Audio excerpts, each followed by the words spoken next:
আজকে একটু অন্য রকমের চিকেন করেছি, একঘেয়েমি চিকেন থেকে একটু আলাদা। কী বলো তো, চিকেন রেজালা। তো এটি যখন রান্না করি তখন ছেলে রান্নাঘরে এসে বললো, মা কী রান্না করছো, খুব সুন্দর একটা গন্ধ বেরোচ্ছে। তা আমি বললাম চিকেন রেজালা করছি। তো বললো আমাকে তাহলে যখন দুপুরবেলা খাবো তখন আমাকে দুটো পরোটা করে দেবে, গরম গরম পরোটার সঙ্গে, এটা বেশ ভালো লাগবে। হ্যাঁ ঠিক আছে।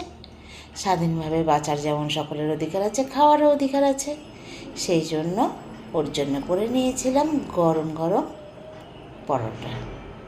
তবে আমি ভাতই খেয়েছি, আর তবে টেস্ট করিনি তা না, একটুখানি পরোটাও টেস্ট করেছি, ভালোই লাগলো। মা ছেলে দুজনে সাজিয়ে গুছিয়ে জম্পেশ করে খাওয়া দাওয়া করে নিলাম। আর হাজব্যান্ড তো সকালে খেয়েই চলে গেছে, তবে হাজব্যান্ড ভাত দিয়েই খেয়েছিল। তো কেমন লাগলো আমার রান্নার মেনুগুলো, আমার ভিডিওটা, অবশ্যই একটা কমেন্ট করবে। আর আজকে তোমরা কি খেলে সেটাও একটু অবশ্যই জানিয়ে যাবে। তাহলে এখনকার মতো আসছি, টাটা।